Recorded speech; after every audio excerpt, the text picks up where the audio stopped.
Hi guys, today I'm going to talk about all of the books that I read in September. Now, September started kind of slow for me, which was expected because I just kind of had to get back into the swing of things. But at the end of the month, I really just got back into reading and just really had a really good reading month overall. I read some really great books and I'm so excited to talk about these. So let's just get into it. The first book I read was Dress Codes for Small Towns by Courtney Stevens. Now, this was one of my most anticipated releases of the year and I actually ended up getting an arc of it, but I only received that arc I think like 3 or 4 days before the actual release, so I was not able to read that in time, but I kind of really wanted to prioritize it, so I read it at the beginning of the month. And I love this book so much. I honestly don't even know how to describe this book. I just thought that this was such a special story. It deals a lot with sexual fluidity, with gender fluidity. There's some stuff about faith in it. It's minor, but it's still always there. And I just really like the way it was done. I'm not like a super religious person or anything, but I just think that the way this was handled here was just really well done. And it deals with this like big friendship group and just friendship in general and love, and I just, oh my god, I was so happy because I had anticipated this book for exactly these reasons. Like the sexual and gender fluidity and the friendship group were kind of what drew me to this book, and I was just hoping that it would really deliver, like that I not only would end up enjoying it, but that I would just find myself relating to some of the things in it, and so much. I can yeah, I still don't have any words for it, even though I read it at the very beginning of the month. I still just don't know how to describe it. I just thought this book was so special. I obviously gave Dress Codes for Small Towns 5 out of 5 stars. Next I read They Both Die at the End by Silveira. Now this was another of my most anticipated releases. Many people go into this book and they say that it's like inspiring and then it's more about life than it is about death, and I just couldn't really get that out of it. I get where people are coming from and I agree, but it's not like I read it and I'm like just like, I'm gonna live every day to the fullest now, and but I just it was a very like solid contemporary for me. I think the world building was actually super intriguing and I wanted to have way more on that, and I just constantly was kind of spinning around this concept of getting a call on the day you die and how you cannot avoid dying, because we see like different point of views as well. So we don't only have the two main characters, we also see like random points of views from people that got the call or who didn't get the call, but maybe someone they know got the call, and just the way some people behaved after that. Just this whole psychology behind it and the way you cannot avoid it, and some people still try to avoid it, and while trying to avoid it actually end up dying. That concept fascinated me so much that I ended up being bored by the actual storyline. Now I do feel like that the characters and the development that they go through is really good and really interesting and really important, but it just didn't grip me as much as I had hoped it would. I thought that this would be a really emotional read for me. If you know me, you know I'm a crier, and I really don't have like the hugest barrier to me crying while reading. This book did not make me cry at all, and I also think that, you know, this kind of definitely builds up to a romance. I feel like, you know, it builds a really beautiful friendship and then it does go into a romance at the end of it. And the thing is, I'm very conflicted because on the one hand, I'm obviously really happy that, you know, this is male representation. But on the other hand, I felt like that the romance wasn't really necessary. If you saw Rogue One, the way this ended, you could very clearly tell that these two people had feelings for each other, but they didn't go there, and that's kind of what I wish had happened in They Both Die at the End. I think that would have been enough. I think it would have made for a better ending. I just don't think it worked. And also, lots of people don't once again mention that this is actually insta-love. People forget that, and I made a whole video about this, but people forget that insta-love is, you know, not something that happens fast on pages, but also happens fast in time. Especially compared to The Sun Is Also a Star, which I feel like was very similar. It's built up in a very similar way because it's two people and it's both of their point of views, and then it's all of these other random point of views. It takes place over 24 hours. The only difference is that they not both die, but that one of the characters is in danger of getting deported. There is also like a romance in the center of it, and I talked about how I also feel like that is insta-love, but it's well done insta-love because it's well written and it has a lot of place on the pages, and I felt like in this one it was just not handled that well. And if I compare these two, I just really think The Sun Is Also a Star is the better book, but it's still a good book, and I still understand where people are coming from if they really love it. I just don't think that it delivered for me what it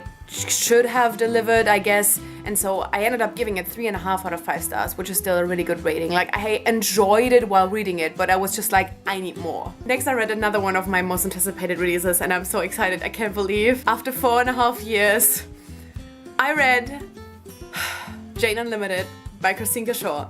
This is Christine Cashore's new book. In forever, I started my channel reviewing the Graceling Realm trilogy 4.5 years ago, and this is finally a new book by Christine Cashore. I have been waiting for this book for 4.5 years, and it's finally here, and I was anticipating it a lot, but I was also really scared that I wouldn't end up enjoying it because it's not something that I normally would pick up. It sounds super strange and weird, and if you try to explain it to people, it doesn't really work, and I ended up really enjoying it. I'm so happy. I cannot believe it. This could have gone so wrong. Like, quite honestly, I could have hated this. This was so different, but it was still so Christine Cashore. Like, you could still tell this is the person who wrote the Graceling Realm trilogy. It's just a really unique book. I've never read a story like this. It has an amazing main character. Jane is just so wonderful, and she's honest and emotional, and I also thought her really relatable. I'm just so happy because Christine Cashore is such a great writer, and you could really tell once again in this book that she really knows how to write just really amazing female main character.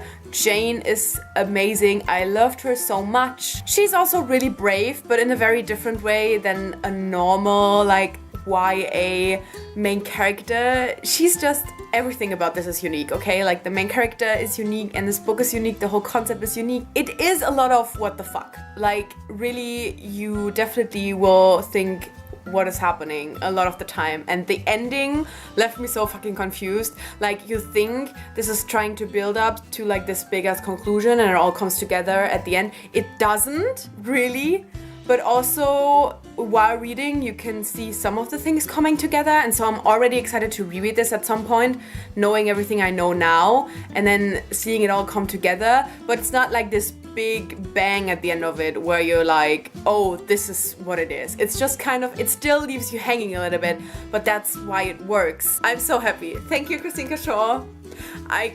Please don't make us wait another 5 years. Please. I gave Jane Unlimited 4 out of 5 stars. Then I listened to the audiobook of Red Sister by Mark Lawrence. This was narrated by Helen Duff. I have to say that maybe listening to this on audio wasn't the best decision, because I can already tell that there's lots of things that just kind of flew over my head because I wasn't always paying attention like 100%. And I feel like, you know, this is the kind of fantasy book where you do have to pay attention 100%, but I definitely really liked it. I'm probably gonna like actually reread this before the sequel comes out, but just listening to it was a really great experience. I think Helen Duff was a really great narrator that really just fit the story well. There's just so much going on in this book, but at the same time it was a lot of times just like very calm, and I don't even know how to describe it. Like, at the end of it I was just like, damn, what just happened? You know, there's some books that you enjoy and there's some books that are just like really well crafted, and I feel like Red Sister is one of these books. And if you like fantasy that is like about assassins and stuff, I feel like you would really enjoy this, and it is adult fantasy, so you can definitely tell that while reading it. I gave Red Sister 4 out of 5 stars. Next, I listened to the audiobook of Aristotle and Dante Discover the Secrets of the Universe by Benjamin Alire Senz. This was narrated by Lin-Manuel Miranda, and that is definitely one of the big reasons why I picked this up. Now, this book has been on BookTube for forever. I have to say I was never really interested in it. I never really thought like it sounded like something I would enjoy, and going into this, I was still pretty sure that it would be duology like that. I kind of only picked it up because I wanted an audiobook that wasn't fantasy, that was kind of short, and I think this had around 7.5 hours, so that's short for me, and that I just really didn't have to concentrate on too much, and it was available on Overdrive. I knew it was narrated by Lin-Manuel Miranda, so I was just like, might as well read it. I ended up not enjoying it as much as everyone else, which was to be expected, and I'm not here to drag this book down because it's not a bad book and I get where people are coming from. I also get what an important book it is for the queer community and especially for queer people of color, and I'm so glad that so many people love it and so many people read it. Just the whole tone and feeling of it, I just knew I wouldn't like it. The ending was really beautiful. I just don't think that it made up for the rest of it. I think the rest of it is kind of mediocre. And I hate saying that, and I don't want any of you to be like, oh no, I don't want to read it anymore. I'm glad I read it, but for me, it just wasn't really something where I was like, oh my god, this is the best book ever. I was just like, okay, I get it, but I don't have to feel the same way. I ended up giving this book 3 stars on Goodreads because I didn't want to like be an asshole about it, but my actual rating is 2.5 out of 5 stars. It's just like my average rating. And then finally this month I read The Abyss Surrounds Us and The Edge of the Abyss. This is a duology. It's a science fiction duology that I've been wanting to read for a really long time. I knew that this was about like sea monsters and that it had female pirates and that it was queer. Oh my god. So I just finished the second book yesterday and the first book the day before. So it's really fresh still and I'm still just overwhelmed. I'm tearing up because this, I don't know how to describe it, because it's not like, oh my god, this is like the most well-written piece of literature, but it's so enjoyable and every aspect of it is just so good. And it has this really unique element to it with these sea monsters that, you know, get trained to like protect cruise ships and stuff like that from pirates. But then it still has like these familiar things like pirates and the whole political intrigue behind it. I just loved it so much. I just loved it so much. I don't know what to say. It was so good. Like both of these books, I feel like it works well as a duology. I think the cut that was made was really good. Both of them are equally good though. My favorite part, not surprisingly, even though I loved everything about it, my favorite part was the romance. The romance was so good. I feel like at this point it might be my favorite new pairing that I read this year. The only ones I can remember at the top of my head where I was like, oh, I really like this romance and I really like this ship was in Warcross. Other than that, there were romantic storylines that I enjoyed and there were like romantic storylines where I felt a lot. But like these two, I can't. And the thing is, it's like really healthy and really good. And you know, because it's, I don't know how. The romance is just so beautiful and so healthy. And in the second book, there's a lot of like, it's not really angst. It's like just really actual good and important conflict that they have with each other. But at the same time, they both never forget how much they mean to it. Guys, I can't. It was so good. I ended up like having to wipe tears at the end of it because I was just like, this is so beautiful. So yeah, I was clearly very much in love with this duology. Oh my god, it's just so enjoyable. It's so much fun. These are such quick and easy reads. And the main character is amazing. And the love interest is amazing. And all of the other side characters are amazing. Everything is amazing. It's so good. You need to read it. Loved it so much, and I don't have coherent thoughts. I'm very sorry. I could be saying like, oh, I love this and this and this and this and this and all of this was so good, but I can't because the feels are still too intense, okay? It's just so good, okay? It's just so good.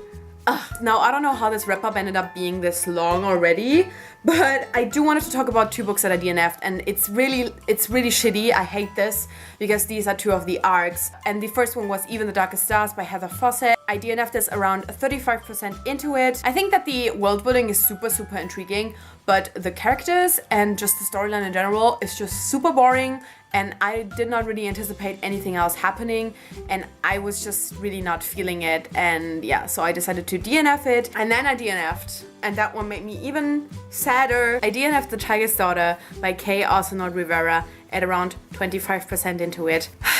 I'm so sad. This was one of my most anticipated releases of the year, and one that I was just really looking forward to, and I had heard so many great things about it, but I just did not feel this book at all.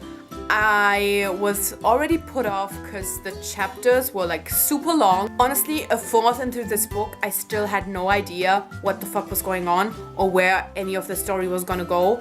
And then also, this whole book is just one big letter, so it ends up being in second person for a lot of it. It was so uncomfortable to read. And then why would you write a letter to a person to tell them, remember that one time we went grocery shopping and then this happened, and you write like, oh yeah, so you grabbed 2 tomatoes and I grabbed a cucumber, and then you grabbed why? This person was there. Why would you write a letter to tell them in detail what happened when they were there? And then apparently, I read some Goodreads reviews, apparently this letter goes on for basically the whole book, and I just, no, no. So yeah, these were the 7 books that I read in September, and the 2 books I DNF'd. Let me know if you've read any of these books or your favorite book that you read this month. For me, I think even though I loved Dress Codes for Small Towns, it would have to be The Abyss Surrounds Us duology, because Dress Codes was really beautiful and well done, but it's like a calm, nicely done book. The Abyss Surrounds Us is just like, this is so enjoyable. I love everything about it. Anyway, thank you so much for watching, and I guess I'll see you soon. Bye!